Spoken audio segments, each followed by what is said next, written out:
Elon mask என்னப்பா அவர் ரொம்ப பெரிய பணக்காரர், அவருக்கு என்ன கஷ்டம் இருக்க போகுது அப்படின்ற மாதிரி நம்ம நினச்சது உண்டு. ஆனால் அவருமே வழிகளை கடந்து பல போராட்டங்களும் பல அவமானங்களையும் பல தோல்விகளையும் சந்திச்சு தாங்க இந்த நிலைமையில் இருக்கார். உலக பணக்காரர் ஆகுறதுன்றது ரொம்ப கஷ்டமான ஒரு விஷயம். ஆனால் சின்ன வயசில் அவர் ரொம்ப நிறைய சஃபரிங்ஸ் பண்ணிட்டு தான் வந்திருக்காரு.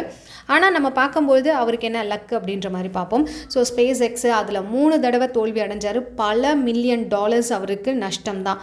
அதுக்கப்புறம் அந்த டெஸ்லா கார் உருவாக்கும் போது மறுபடியும் அவர் ஃபெயிலியரை சந்தித்தார். டெஸ்லா கார் இப்போது பிராண்டடாக எல்லாராலையும் புகழப்பட்டு அது வாங்கப்படுகிறது, இங்கே வராதான்னு ஏங்கப்படுகிறது. அதற்கு அவர் எடுத்த முயற்சிகள், அவருக்கு சந்தித்த தோல்விகள், அதில் அவர் கொடுத்த வெற்றிகள், அதுதான் முக்கியம்.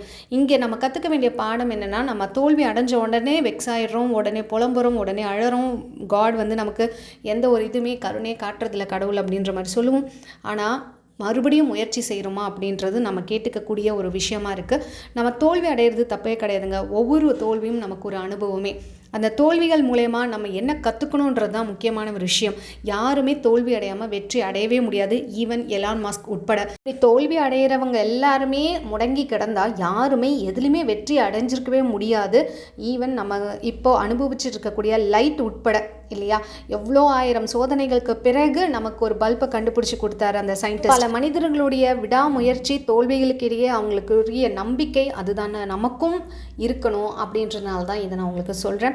ஸோ உங்களுக்கும் எந்த தோல்வி அடைந்தாலும் பரவாயில்ல, அதுலேருந்து நீங்கள் என்ன கற்றுக்கணுன்றதை கற்றுக்கோங்க.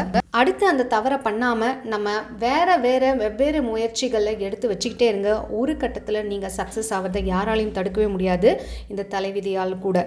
பிடிச்சிருந்தா ஒரு லைக் போட்டுருங்க. உங்களுக்கு பிரம்ம முகூர்த்தம் கிளாஸ் வேணும், இல்லை மணி அட்ராக்ஷன் கிளாஸ் வேணும்னா மேலே தெரியுற வாட்ஸ்அப் நம்பர் மூலமாக காண்டாக்ட் பண்ணுங்கள். எல்லாமே early morning class, live class. அதிகாலை எழும்பும் பழக்கம் நம் வாழ்க்கையின் மாற்றம். பிடிச்சிருந்தா ஒரு லைக் போட்டுருங்க.